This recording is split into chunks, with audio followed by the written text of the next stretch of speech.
De este momento, todas las voces se unen en una sola señal. RCR presenta Conexión 750 con María Alejandra Trujillo. Muy buenas tardes, amigos de Radio Caracas Radio. Lo mejor este viernes 10 de julio del año 2020. Todo el equipo que trabaja para ustedes a partir de esta hora los saluda. Variada y abundante información que compartir y analizar, como es costumbre la tarde de hoy. El ministro de Petróleo de Nicolás Maduro, Tarek El Aissami, se sumó al grupo de funcionarios oficialistas contagiado con coronavirus. Hoy inicio mi aislamiento, esto está entre comillas, con todos los protocolos médicos, luego de resultar positivo con COVID-19, escribió en su cuenta en Twitter. Recuerda la agencia Bloomberg que la última vez que se le vio en público fue durante los actos del pasado 5 de julio, junto a Nicolás Maduro. Ayer, Diosdado Cabello y el gobernador Omar Prieto confirmaron que se habían contagiado con esta nueva enfermedad. A las 5:30 hablaremos ampliamente de estos temas. Varios datos. Por la salida del actual gobierno y la realización de elecciones presidenciales en nuestro país, abogó la Conferencia Episcopal Venezolana este viernes en una nueva exhortación al país. Además, vamos a luchar por Venezuela. Esto lo dijo el presidente de los Estados Unidos, Donald Trump, durante un encuentro con funcionarios del Comando Sur. Tenemos a Cuba y a Venezuela perfectamente bajo control, sentenció. Y el Parlamento Europeo aprobó resolución condenando la dictadura de Nicolás Maduro y reconociendo a Juan Guaidó como presidente encargado de nuestro país. También hablaremos al respecto durante la tarde de hoy. La vicepresidenta de esta institución pidió revocar las acreditaciones de los embajadores de Maduro en Europa. Y el año escolar en Venezuela comenzará en septiembre y desde casa. Hablaremos al respecto también durante la tarde de hoy. Esto es Conexión 750. Comenzamos. ¿Qué está pasando en este país? Invitado el embajador Milos Alcalá, fue embajador de Venezuela ante varios destinos, incluyendo Naciones Unidas y Brasil. Como siempre, embajador, 1.000.000 de gracias por atendernos. Muy buenas tardes. Muy buenas tardes, María Alejandra. Soy yo el que te agradece la oportunidad de estar contigo.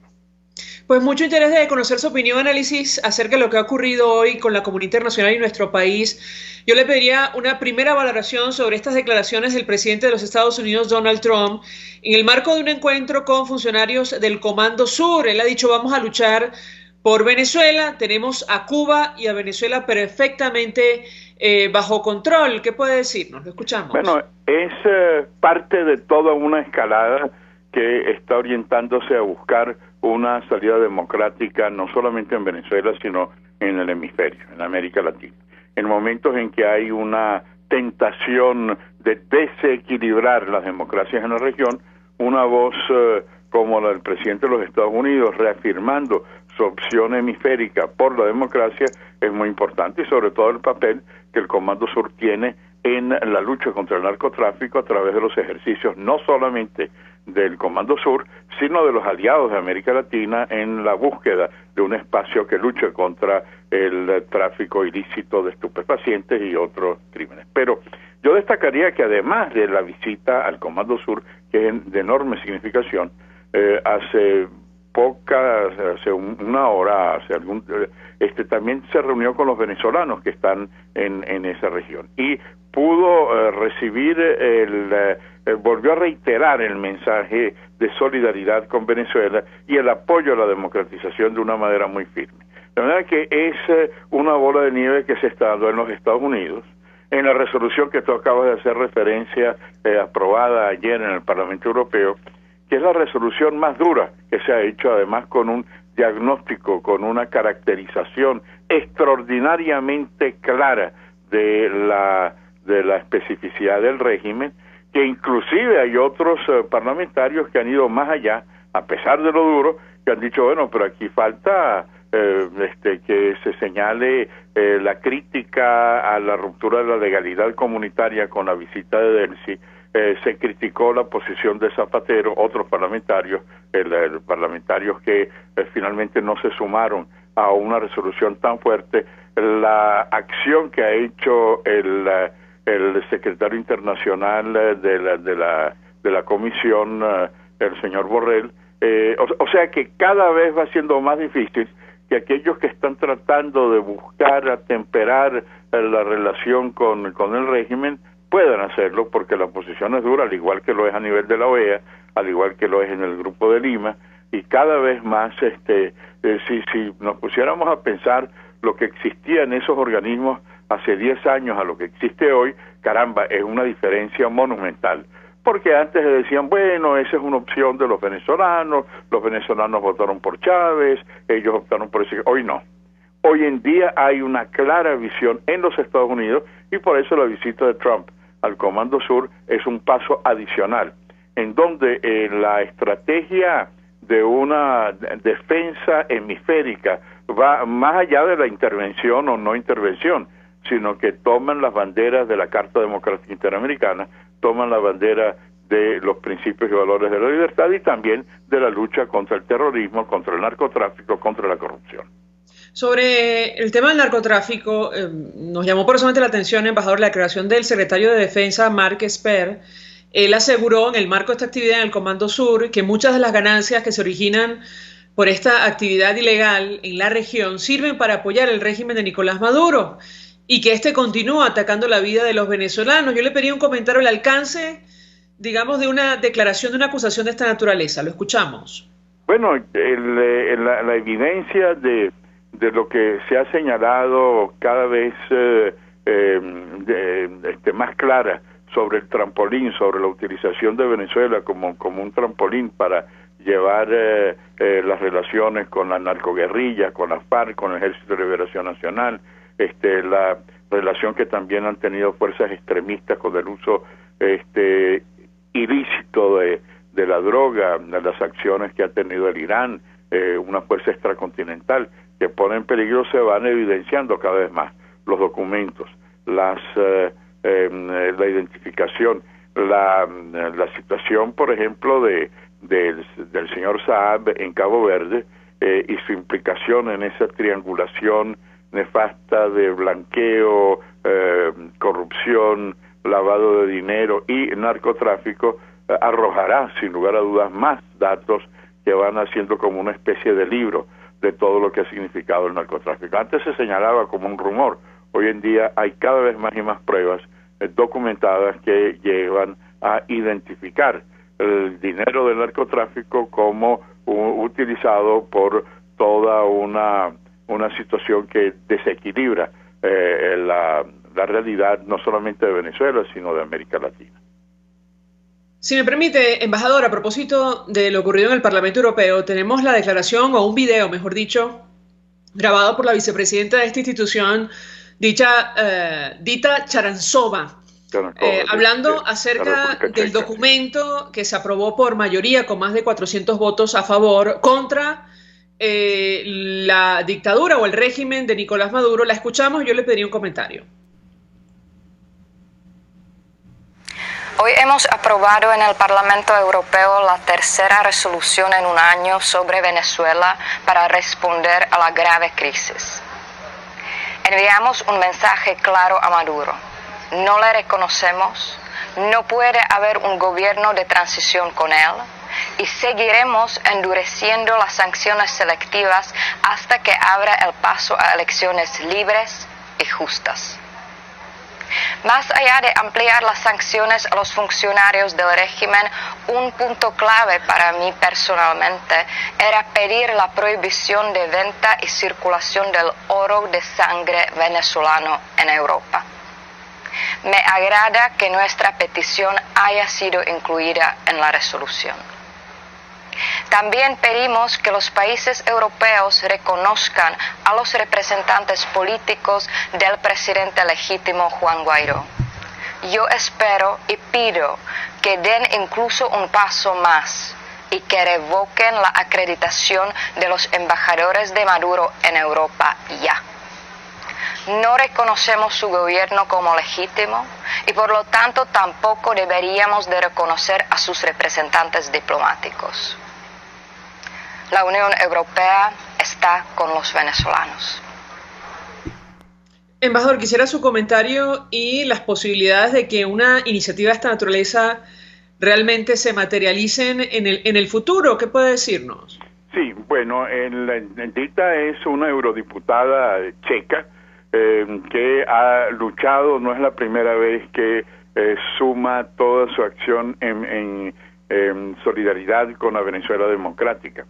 Y la resolución esta aplastante que se aprobó con 2/3 partes de los votos, más de 2/3 partes de los votos del Parlamento Europeo, es la combinación de 3 fuerzas políticas fundamentales que se han unido para una resolución muy dura.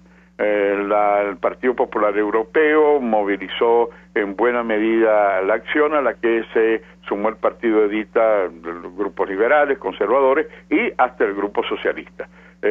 Por cierto, llama mucho la atención que en el gobierno de España el grupo socialista respalde la resolución y Podemos, del mismo gobierno de España, vota en contra. Eso te muestra que hay una ruptura dentro del gobierno español. Pero regresando al tema, precisamente en uno de tus programas hablábamos sobre la expulsión en la forma grosera como se hizo con la embajadora de la Unión Europea, que le dieron 72 horas para retirarse. Bueno, esa conversación que tuvo el señor Borrell con el canciller Arriaza, señalaba que, bueno, de no retractarse de inmediato, hay posiciones como esta de la eurodiputada, que era no solamente aplicar la reciprocidad para expulsar de allí a la embajadora ante la Unión Europea, la embajadora Salerno, allá en Bruselas, lo que le abriría más aún las puertas a la representación de Guaidó,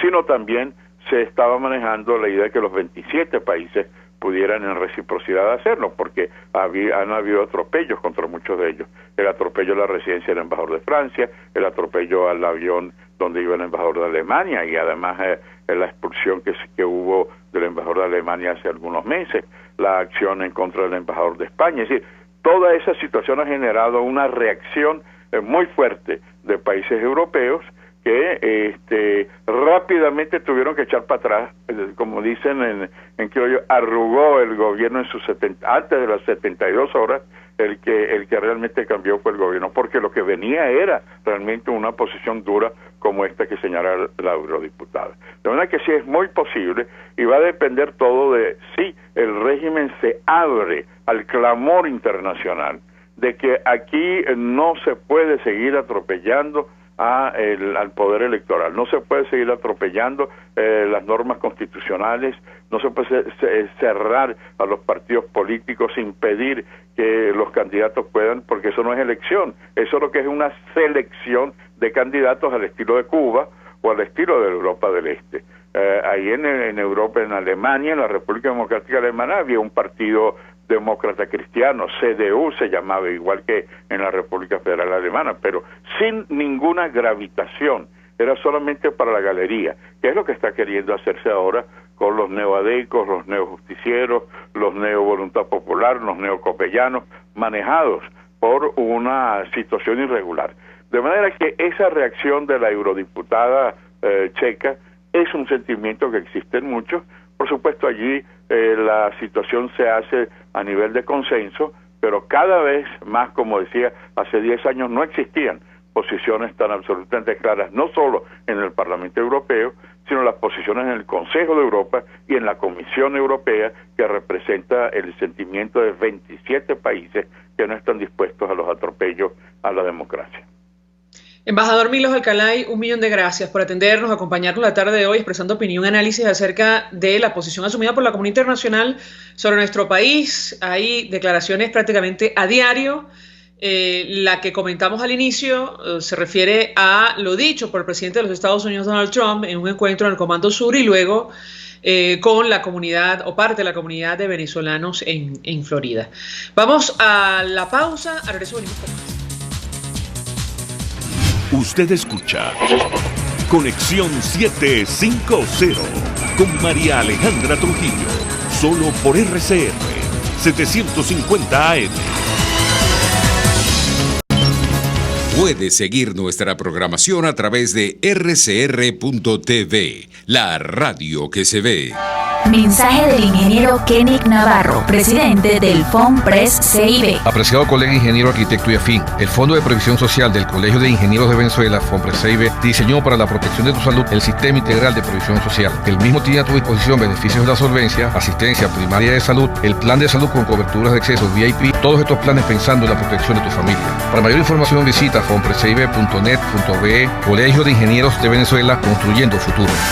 En Global Therap seguimos comprometidos con tu rehabilitación física. Te ayudamos a recuperarte de tu posoperatorio y en el alivio del dolor. Búscanos en el Centro Comercial Multiplaza Paraíso y a través de Twitter e Instagram. O llámanos por el 0414-390-7434. Y no olvides lavarte las manos con agua y jabón y cumplir con el distanciamiento social. Global Therap y despídete del dolor. El imaginario del bienestar que se da a través de los subsidios cada día más irregulares y de menos calidad de parte del régimen, te hace olvidar a veces que no solo de pan vive el hombre. No solo que esa bolsita CLAP no trae dentro seguridad y respeto por los derechos humanos. No solo que esa bolsita CLAP no te garantiza que tú tengas acceso a la salud, a las vacunas. O sea, lo que quiero decir con esto es que nosotros a veces compramos una imagen que no es y nos olvidamos de la inmensa tragedia que está viviendo el país, y yo creo que eso no está lamentablemente ni en el discurso político ni en la urgencia de solución del discurso político. Aquí se habla libertad. Todos los lunes, miércoles y viernes a las 11 de la mañana, solo por rcr.tv, la radio que se ve. Un espacio que analiza y debate la coyuntura política, económica y social de nuestro país. Acompañe cada mañana a la periodista María Alejandra Trujillo en Palabras más, palabras más, palabras menos. Palabras más, palabras menos. Informes, entrevistas, análisis y discusiones sobre los temas de actualidad. Es lo que más te puedo dar, es lo de siempre. Palabras más, palabras menos. De lunes a viernes, de 7 a 8 de la mañana, por RCR 750 AM. Palabras más, palabras más, palabras menos. En RCR somos vanguardia. Toda la programación de tu RCR también la puedes seguir a través de la internet. Audio y video en tiempo real. Noticias y mucho más. No te pierdas ni un segundo de nuestra programación. No hay excusa ni cadena que valga para que dejes de escucharnos. Ingresa a rcr.tv, la radio que se ve. El poder de la comunicación en tus manos. Conexión 750 con María Alejandra Trujillo. Solo por RCR 750 AM. Continuamos en Conexión 750 y lo dicho, se nos ha anunciado esta semana que el año escolar en Venezuela comenzaría a partir de septiembre y desde casa. Hay toda una discusión abierta con relación a este tema, no solo en Venezuela, en todo el mundo, pero en el caso concreto de nuestro país, porque entre otras cosas hay que lidiar con el problema serio de los servicios básicos como la electricidad y el acceso a Internet. Nos acompaña el rector de la Universidad Metropolitana, Benjamín Charifker, quien va a participar en un evento para hablar acerca del sistema educativo venezolano para el siglo XXI.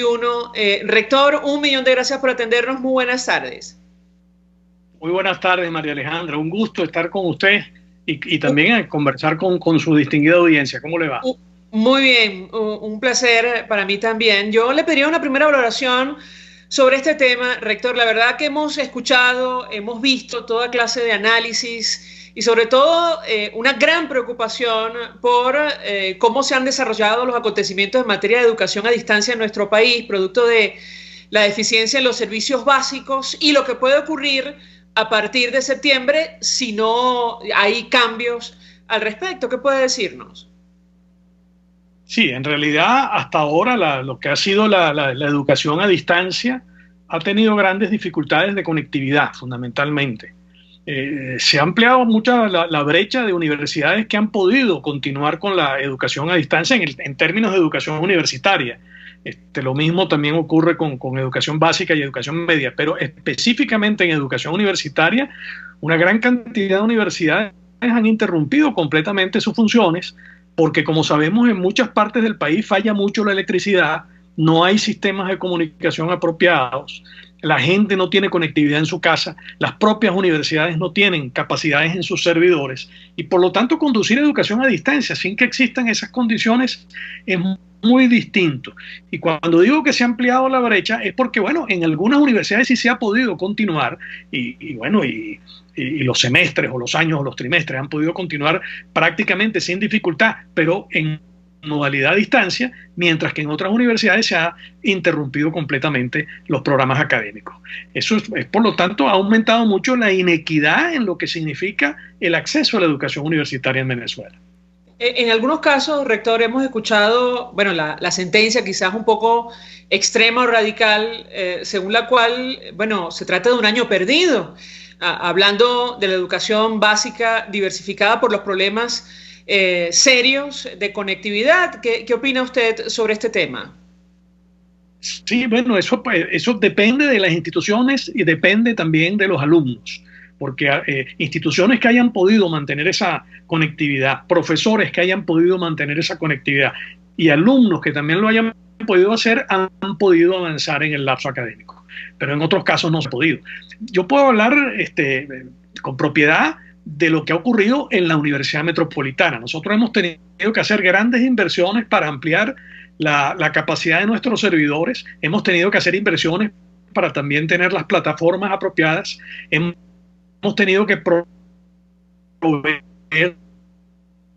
de conectividad a profesores y a trabajadores para poder manejar los sistemas administrativos y los sistemas docentes también, y hemos incluso tenido que proveer de conectividad porque es privado donde tienen su propia matrícula y tienen recursos económicos para poder tener conectividad en sus hogares. Hay otros estudiantes que no tienen esa capacidad. Tenemos cerca del 30% de nuestros estudiantes que tienen ayudas económicas, becas, todo tipo de programas de apoyo para poder estudiar en la Universidad Metropolitana, y a esos estudiantes también los hemos tenido que apoyar proveyéndoles conectividad o inclusive acceso al campus universitario, siguiendo los protocolos, por supuesto, de distanciamiento social propios de la época que estamos viviendo, de forma tal de que no pierdan sus respectivos trimestres. De esa forma hemos podido completar un trimestre que empezó, digamos que ya en el trimestre cuando empezó la cuarentena el 15 de marzo, y luego pudimos empezar otro nuevo trimestre a principios de mayo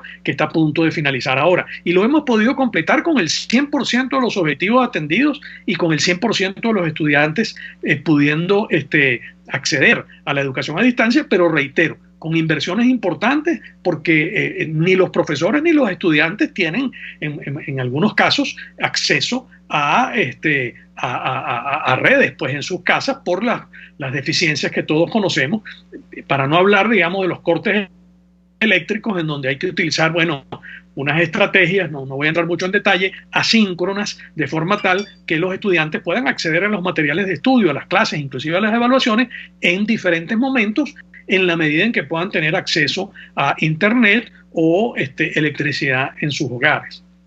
No sé, rector, perdón, si tuvo la posibilidad de leer algunos datos de la encuesta de condiciones de vida de la Universidad Católica, pero sobre este tema de la educación preocupa y mucho, digamos, algunas de las conclusiones. En principio han dicho desde la Universidad Católica que está lejos de cumplirse la meta de la cobertura educativa de nuestro país. Más de la mitad de la población más pobre no completa la secundaria, por ejemplo.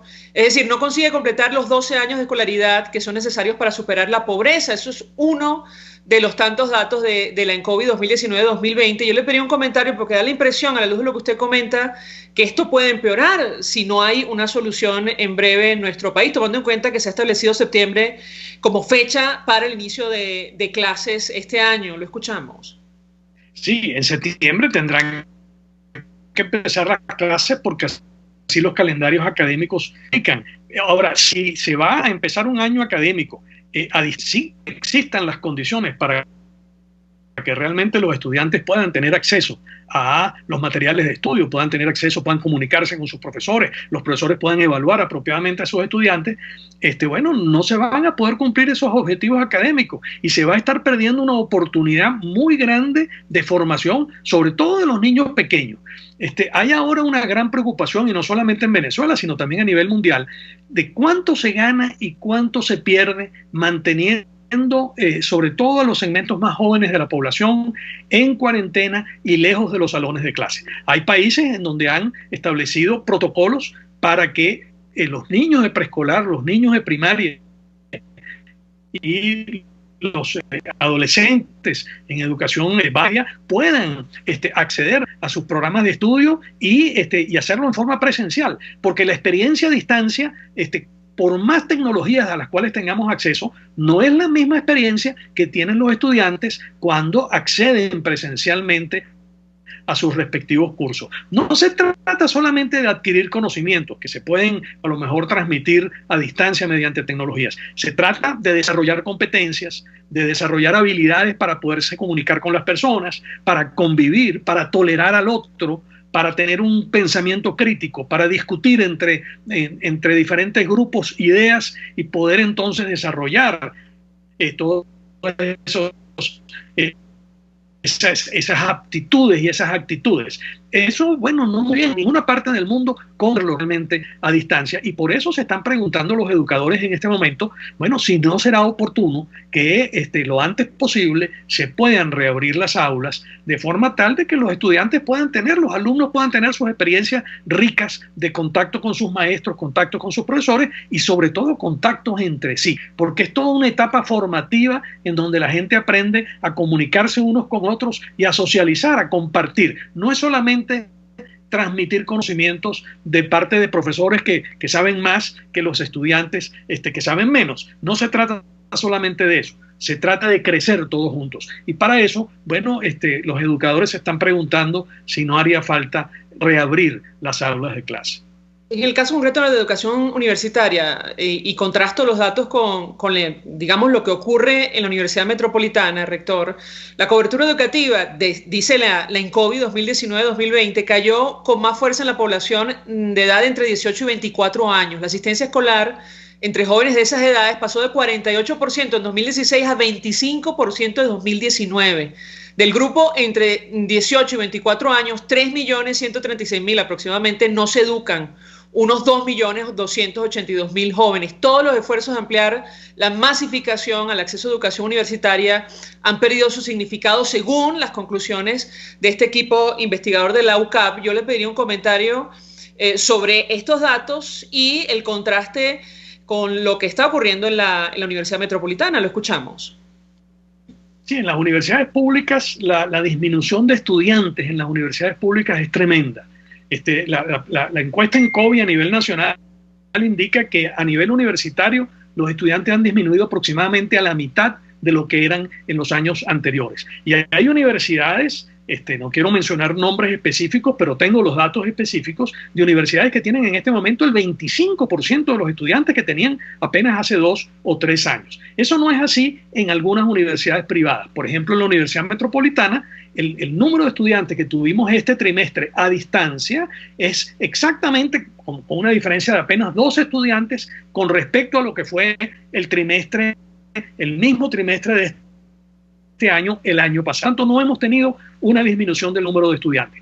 Y lo mismo con el número de profesores. Hemos podido retener también a los profesores, pero eso lo hemos tenido que hacer, reitero, con grandes inversiones, con inversiones muy importantes que hemos logrado hacer gracias a aliados que hemos podido nosotros procurar del sector privado venezolano y también aliados que hemos podido procurar del exterior. Y tengo que agradecer sobre todo a los egresados de la Universidad Metropolitana en muchas partes del mundo que a lo largo de los últimos años han venido incrementando muchísimo su contribución para sostener el funcionamiento y la inversión dentro de la Universidad Metropolitana. Y es gracias a eso que hemos podido mantenerlo. Las universidades públicas que solamente tienen acceso a los recursos que vienen del presupuesto fiscal no han podido hacer esas inversiones, y eso es lo que explica que han disminuido mucho el número de estudiantes porque no les pueden ofrecer becas, no les pueden ofrecer servicios de comedor, servicios de transporte, etcétera, etcétera, sin los cuales los estudiantes no pueden sostener sus estudios. Y en el momento actual, sin conectividad, pues tampoco pudieran. Entonces,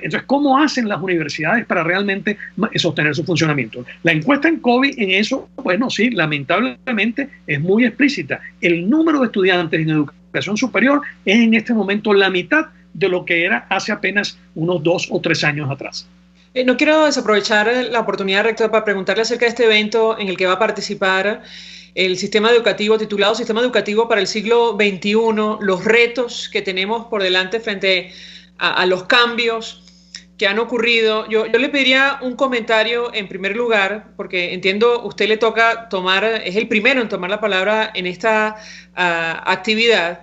Pero también, bueno, digamos el panorama que tenemos por delante en nuestro país frente a lo que hemos conversado, es decir, la reducción de la cobertura educativa en todos los órdenes en Venezuela. ¿Lo escuchamos?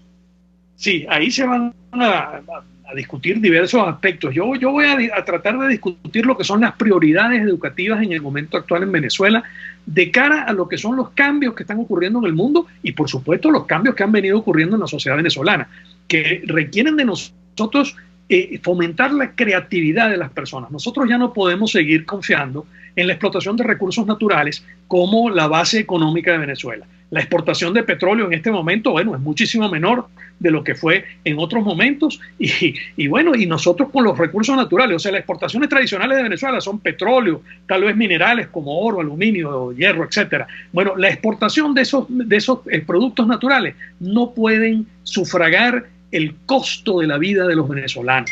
Nosotros en este momento nos hemos convertido en uno de los países más pobres de Latinoamérica porque ha caído la producción. El Producto Interno Bruto venezolano es ahora apenas el 30% de lo que era hace 5 años. Entonces nosotros tenemos que incrementar rápidamente nuestra producción.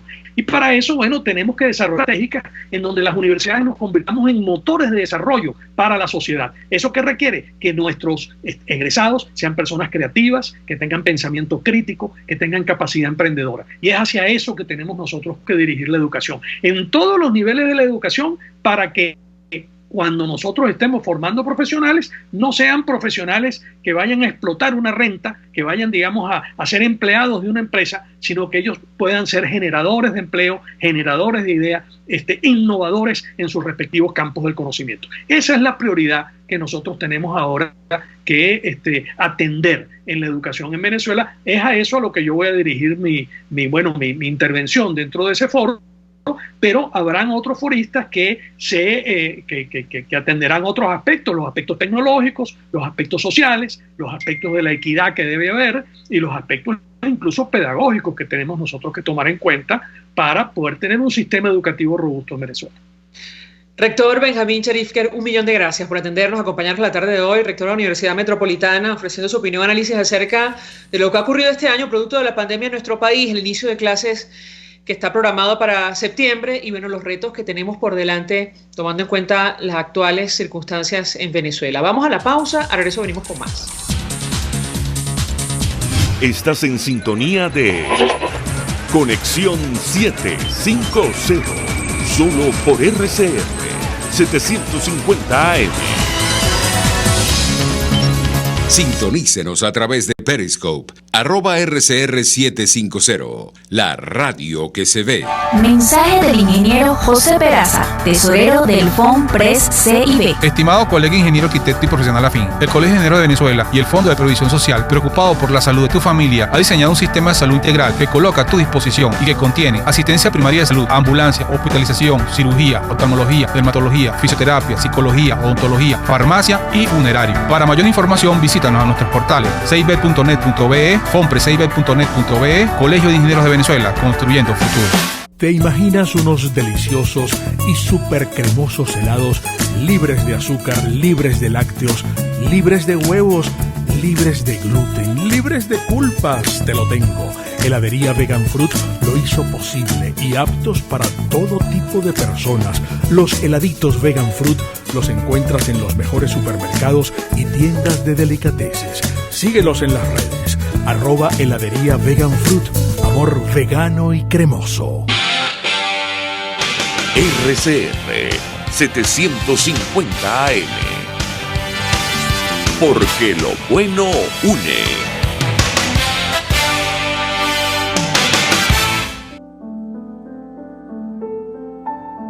La Academia de Ciencias Físicas, Matemáticas y Naturales presenta El progreso tiene su ciencia. Hoy presentamos Vicente Marcano. La inestabilidad social, económica y política de Venezuela en el siglo XIX no fue un ambiente favorable para que los dirigentes políticos crearan instituciones científicas y privilegiaran la actividad de los hombres de ciencia. Sin embargo, aún en ese panorama poco favorable, surgieron personajes de singular brillo intelectual como Vicente Marcano, que establecieron las bases de la investigación científica en nuestro país. Vicente Marcano nació en Caracas el 27 de octubre de 1848. Muy joven fue enviado a estudiar en la Escuela de Artes y Manufacturas de París. Al terminar sus estudios en 1869, regresa a Venezuela e improvisa un laboratorio con equipos que había traído de Francia. Aquí se dedicó a estudiar la composición de las aguas oscuras de los ríos, aguas de lluvia y aguas termales, los principios activos y los procesos de fermentación en frutas tropicales, entre otras cosas. En 1878 es nombrado miembro residente de la Sociedad Química de París y gracias a sus colegas franceses lograba que sus resultados se discutieran ante la Academia de Ciencias de París y se publicaran posteriormente en revistas de prestigio internacional. Escribió además los primeros libros sobre química producidos en Venezuela. Es por esto que Vicente Marcano es considerado el primer biotecnólogo y químico ambiental de nuestro país. En 1891, Vicente Marcano inició la organización de la recién fundada Escuela de Agricultura en Valencia, proyecto que su repentina muerte en 1891 no le permitió concretar. No obstante, Vicente Marcano marcó el inicio de la investigación química en el país. El progreso tiene su ciencia. La Academia de Ciencias Físicas, Matemáticas y Naturales presentó El progreso tiene su ciencia. RCR 750 AM. Porque lo bueno une. María Alejandra Trujillo te acompaña en Conexión 750. Solo por RCR 750 AM. Claro y raspado. Continuamos, amigos, en Conexión 750 y lo dicho, a partir de esta hora hablamos ampliamente acerca del avance de la pandemia de COVID-19 en nuestro país. Nos acompaña una vez más, se suma a nuestra mesa de debate el doctor Rafael Orihuela, fue ministro de Sanidad y Asistencia Social, tiene posgrado en Medicina Tropical, es conocedor de este tema, amplio conocedor de este tema. Doctor, gracias por atendernos, buenas tardes. Buenas tardes, Mariana. Un gusto conversar con usted y la verdad mucho interés de escuchar una primera evaluación de su parte acerca de la información según la cual varios funcionarios del equipo de Nicolás Maduro han resultado positivo en las pruebas por coronavirus. El último, Tarek El Aissami, ministro de Petróleo de Maduro, le pediría una primera valoración en torno a este tema. Bueno, yo creo que en el fondo de esta realidad así brusca que aparece 1, 2, 3, 4, 5, 6 funcionarios, se está diciendo que de alguna manera se ha subestimado la importancia del problema. Digamos, eso a mí no me va a ocurrir, porque oye, es bastante llamativo que tengan figuras de alta jerarquía del gobierno que se infectan, porque la intención es pues exponerse, digamos, al virus. Y luego hay todos esos rumores que circulan, que uno de repente, yo no le hago mucho caso, pero bueno, como hoy, que si una fiesta en tal parte, que no sé qué, que están en el Chile, que la otra broma, que un tipo está en tal lugar. Bueno, lo que hace es prestarse también para la duda de si han tomado las medidas pertinentes como autoridades del Estado, ¿verdad? Porque hay que evitar eso. Pues de hecho, recordemos que figuras importantísimas en Europa, bueno, pasaron el asunto. El otro presidente de Brasil apareció, digamos, infectado recientemente. Yo creo que lo que está diciendo eso es que ha habido una subestimación de la importancia y la gravedad del problema que estamos viviendo. Claro, entre otras cosas, doctor, porque en su momento, y creo que lo comentamos con usted o con algún otro especialista, se profirieron amenazas contra la Academia de Ciencias Físicas, Matemáticas y Naturales frente a los escenarios que ellos proyectaban para nuestro país, ¿correcto? Bueno, el primero que saltó, recuerda, justamente a raíz de este informe de la Academia, fue el propio Diosdado Cabello, que prácticamente hizo una amenaza directa, pues están exagerando. Yo quisiera saber qué va a decir ahora, por lo menos que le pide excusas a la Academia en haber hecho un planteamiento tan serio como ese y una proyección tan precisa, además, porque fíjate que a la velocidad que va esta fase exponencial, ya estamos teniendo cifras diarias de 350 a 400 enfermos. Eso va a seguir creciendo, que esto, y es bueno que se lo metan en la cabeza los que nos están oyendo, que son muchos. En este periodo, en esta semana que está corriendo y la anterior, hay una incubación de muchos casos en todo el país que va a comenzar a manifestarse la semana que viene, porque sabemos que más o menos entre 1 y 2 semanas es un periodo de incubación. Eso es lo que te va a garantizar que te aparezcan más y más y más, y cuando sacas la cuenta, que el gobierno un poco intentó presentar como tres pedazos del problema, el pedazo del exterior directo por acá, que ya prácticamente no existe, el pedazo de los migrantes nacionales que están en los países vecinos, que se están viniendo.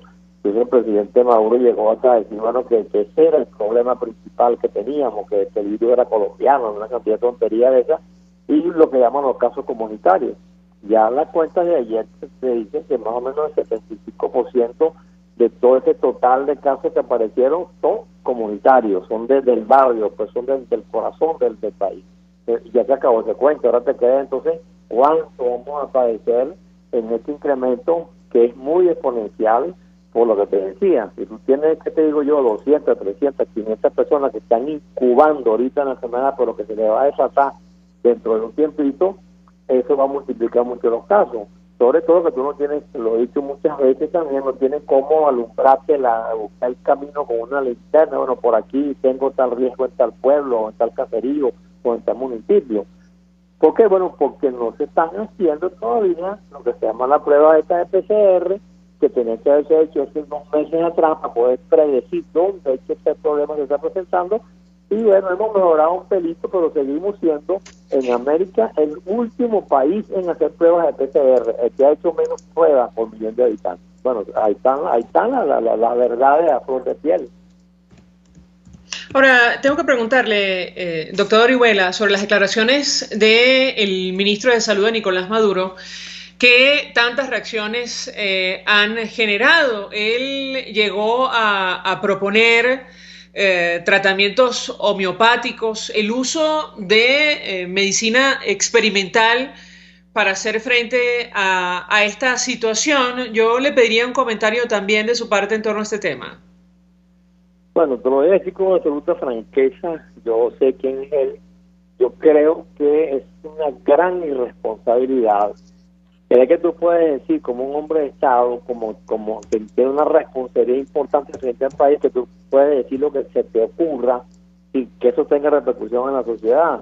¿Por qué? Porque efectivamente tú no es que estás promoviendo algo específico, tú estás diciendo, bueno, que si la gótica de no sé qué cosa, que el carbo concentrado en jengibre, una cantidad de bromas que a las cuales además le agrega sustancias tóxicas. Ese es el cuento del hidrato de cloro.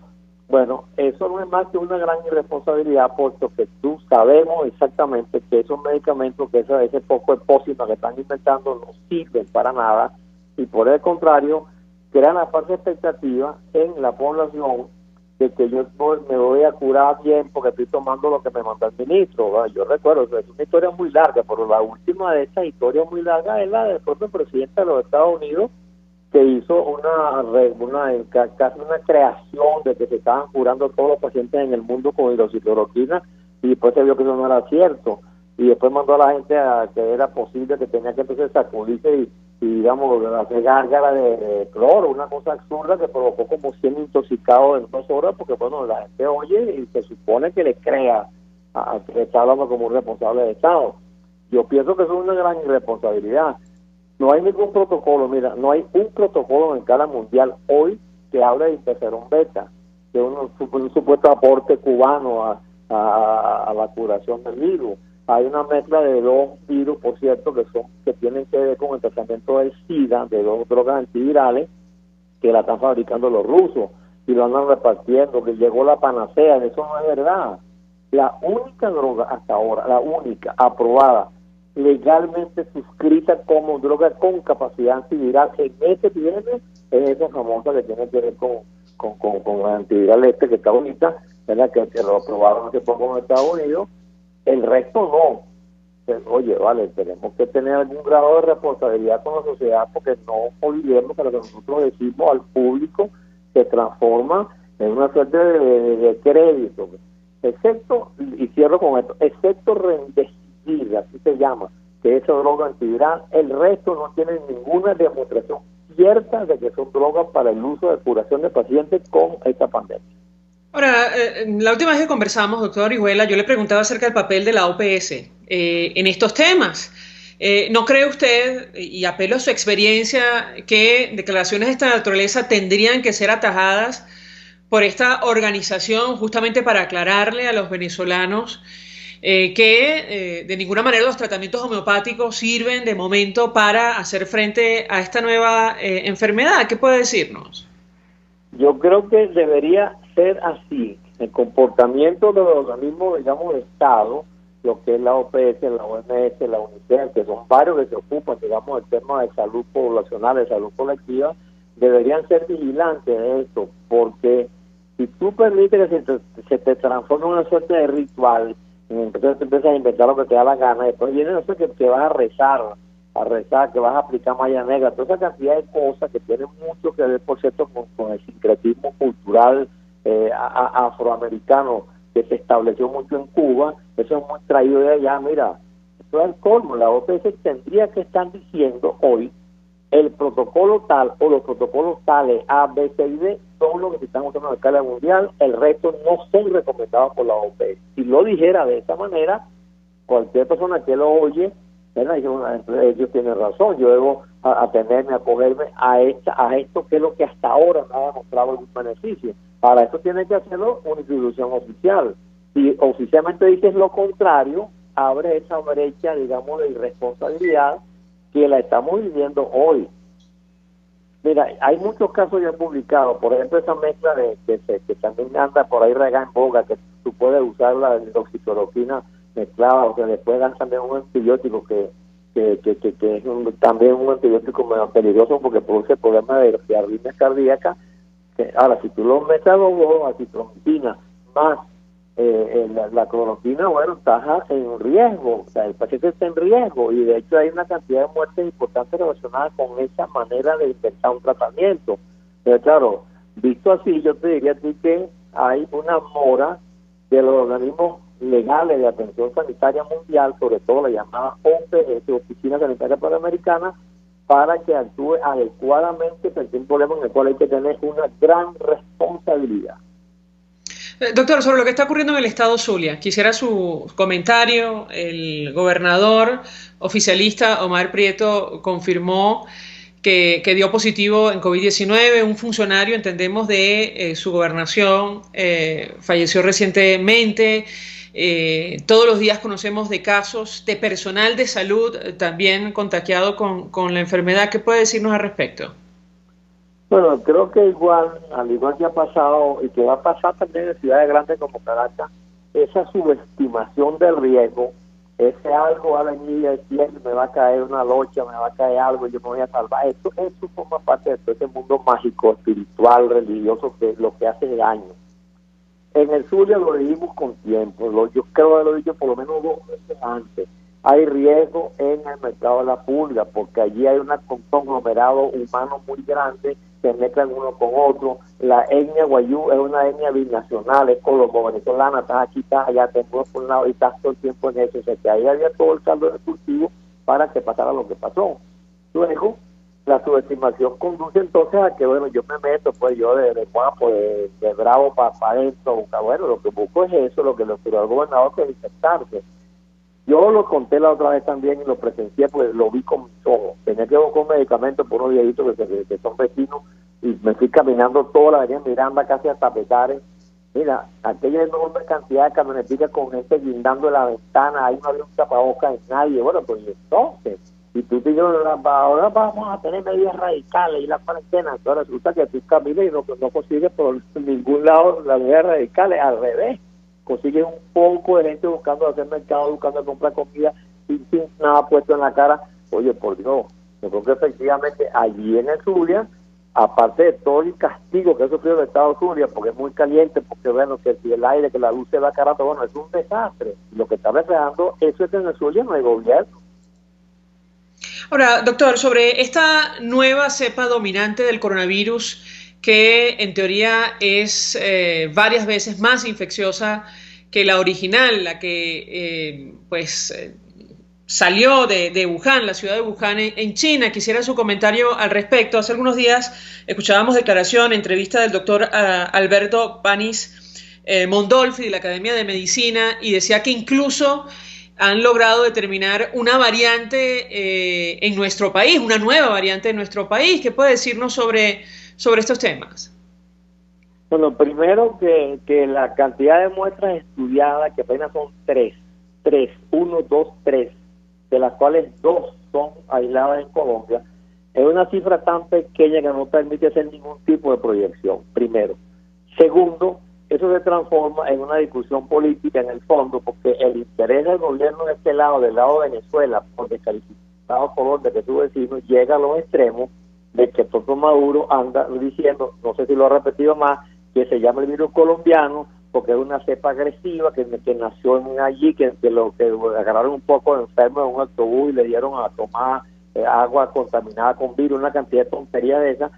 Eso, a mi juicio, contribuye a una interpretación equivocada del problema, porque hasta ahora la capacidad de mutación significativa es que tú tienes varios intercambios de genes, de todo este compote que conforman ese virus, y que entonces le da una propiedad nueva. Eso hasta ahora no se ha demostrado en ningún país del mundo. La cepa que tenemos nosotros llegó a los Estados Unidos, se reprodujo aquí en América Latina, sobre todo Colombia, Brasil comenzando, y no hay ninguna evidencia en el sentido contrario. Todo lo demás es pura especulación que tiene poco fundamento y que solo ha servido para darle argumentos al gobierno de Maduro para inventar que el virus ahora es colombiano y el virus no es chino, una cantidad de tonterías que lo que hacen es confundir a la gente y generan una situación, una expectativa totalmente equivocada de qué es lo que vamos a hacer con este virus.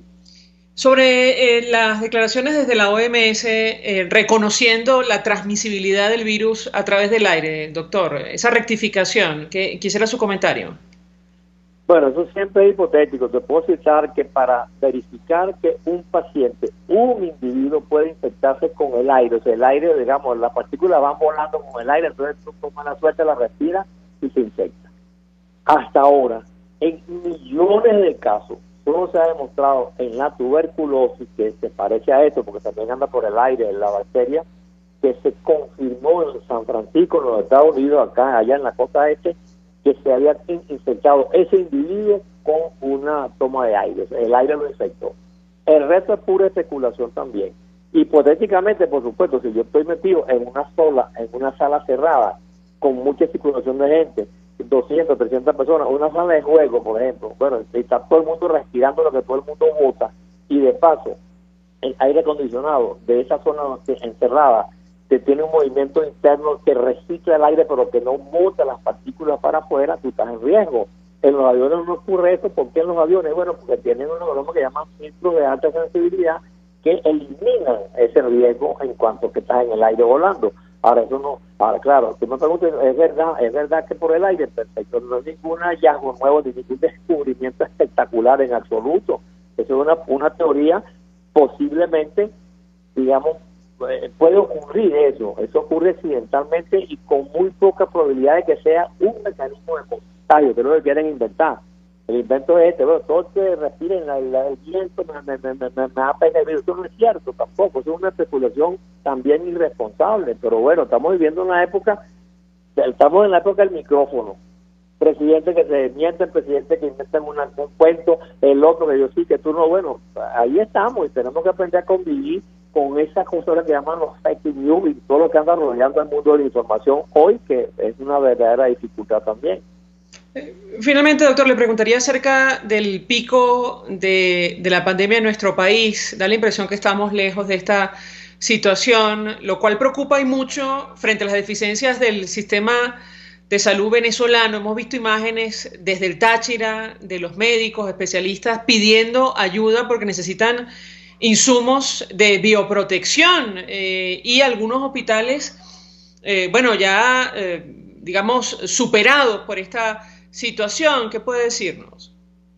Bueno, primero que no estamos tan lejos de una situación caótica verdaderamente grave. No estamos tan lejos porque así como nos agarró poco a poco el crecimiento aritmético del virus, 1, 2, 3, 4, de a uno los casos que iban creciendo, hasta que ahora ya estamos en fase de 100 o más de 100 o más de 200 diarios, ya estamos muy arriba. Estamos, por supuesto, bajitos con respecto a los millones de los Estados Unidos, eso es cierto, de Europa, pero la capacidad de estos países más desarrollados o desarrollados para enfrentar desde el punto de vista tecnológico, médico, individuos especializados, máquinas, respiradores, es 100.000 veces más grande que la de Venezuela.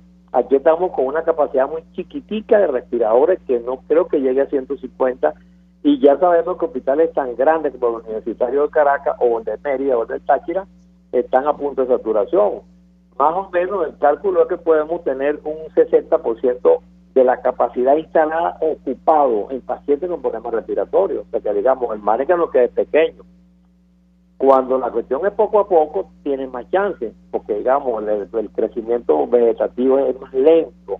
Eso, gracias a Dios, lo tuvimos porque la inoculación, y lo he dicho muchísimas veces, no es porque nosotros somos unos genios del control epidemiológico, sino porque la cantidad de gente que en Venezuela llegó entre el 10 de marzo y el 18 de marzo, en ese hueco que hubo el gran peligro mundial, fue muy poquita gente, porque aquí no había vuelos ni comerciales ni turísticos. Esa es la única razón. Ahora, por supuesto, pasaron 3 meses y eso se va acumulando poco a poco y hoy estamos en una situación crítica.